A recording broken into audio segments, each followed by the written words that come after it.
Chrysler Turbine Cars are automobiles powered by gas turbine engines that Chrysler made from 1962 to 1964.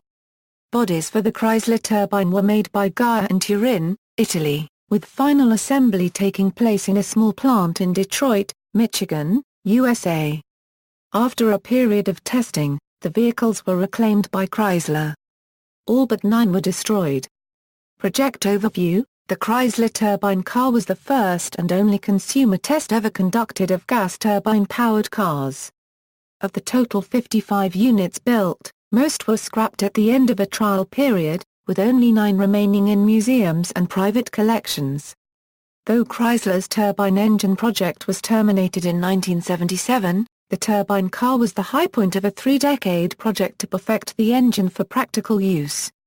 Engine: the 4th-generation Chrysler turbine engine runs at up to 44,500 revolutions per minute, and could operate using diesel fuel, unleaded gasoline, kerosene, JP4 jet fuel, and even vegetable oil. Chrysler claimed the turbine could gulp everything from peanut oil to Chanel No. 5.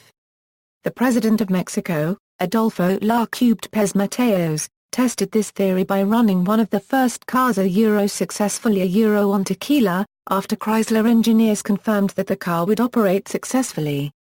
The turbine car had some operational and aesthetic drawbacks. The car sounded like a giant vacuum cleaner, which was unexpected to consumers who were more familiar with the sound of a large American V8. That said, some observers admired the sound. High altitudes also caused problems for the combined starter generator. Additionally, failing to follow the correct startup procedure would cause the engine to stall. Some drivers thought they could warm up the engine similar to the way they did with a conventional piston engine. They would press the accelerator pedal to the floor before the engine had reached proper temperature. Instead of warming the engine, the excess fuel slowed the turbine down and resulted in the opposite of the desired effect. Doing this, however, did not do any permanent damage to the engine. In fact, it was possible to apply full throttle immediately after starting the engine without much fear of excessive wear. The engines were remarkably durable considering how fragile turbine engines are when compared to internal combustion piston engines. Troubles were remarkably few for such a bold experiment. It is not known how many testers made the mistake of using the leaded pump gas of the era. The tetrathyl lead left debilitating deposits within the engine. It was the one flammable liquid Chrysler recommended not be used. It was also by far the easiest fuel to obtain. Even so, more than 1.1 million test miles were accumulated by the 50 cars given to the public, and operational downtime stood at 4%. Design: the bodies and interiors were crafted by Ghia in Italy. The mostly completed bodies were shipped to Chrysler's Greenfield Avenue Turbine Research Center in Detroit for final assembly. Between the expensive Ghia bodies and the cost of the engine, each car may have cost as much as $50,000 to build, equivalent to $381,000 in 2015. A total of 50 production turbine cars were built between October 1963 and October 1964, plus 5 prototypes.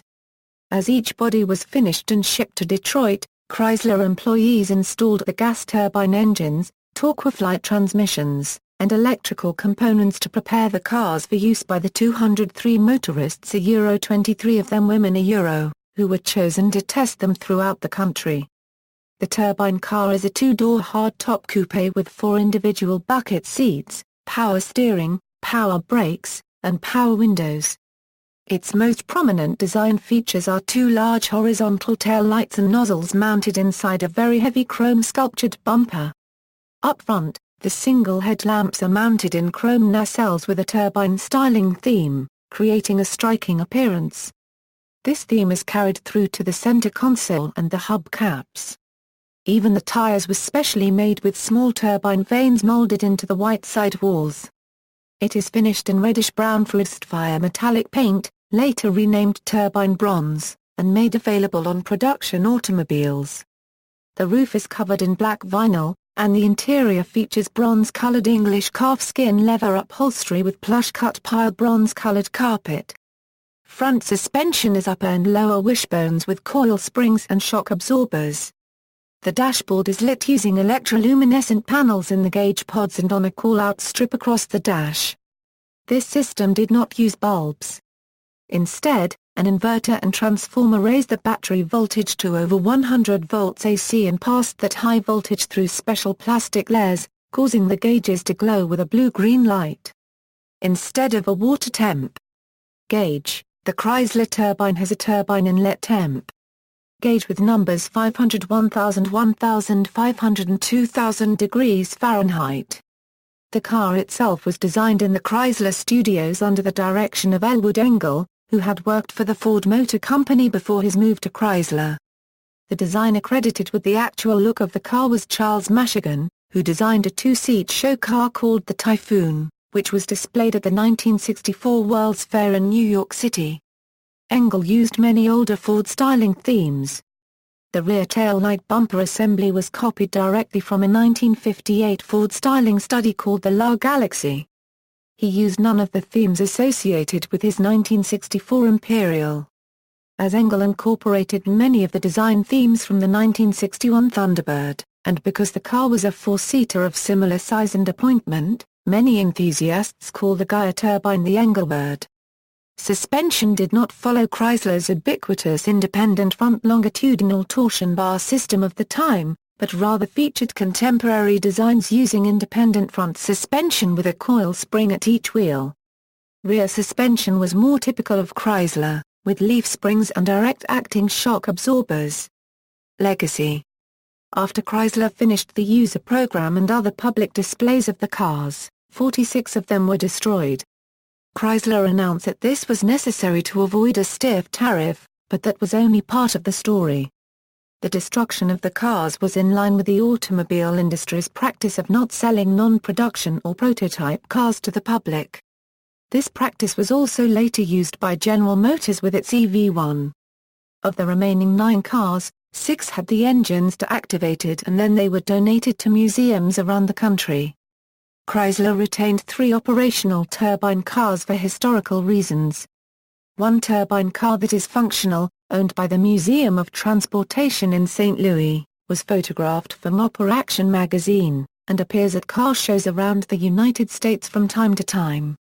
Only 2 Chrysler turbine cars are in the hands of private collectors. One was purchased by private automobile collector Frank Kleptz of Terre Haute, Indiana and is functional. Kleptz's turbine car was originally donated to the former Harrah Museum in Nevada. The second one is owned by comedian and television host Jay Leno, who purchased one of the 3 Chrysler turbine cars which had been originally retained by Chrysler.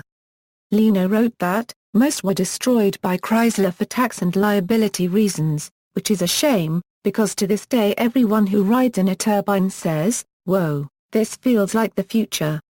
You turn the key and there's a big whoosh and a complete absence of vibration.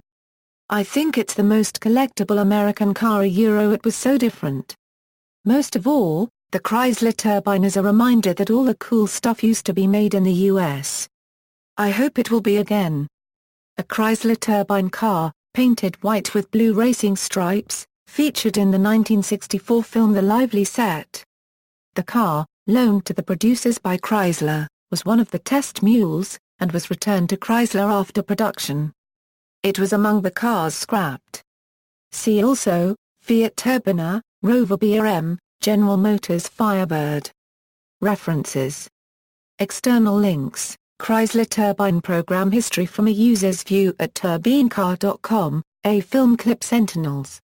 Building Rushton Radar Defense, 195,609 Arctic Sentinels. Building Rushton Radar Defense, 195,609 inches is available for free download at the Internet Archive. Chrysler Turbine Test Car Crossed Country, arrived in Los Angeles.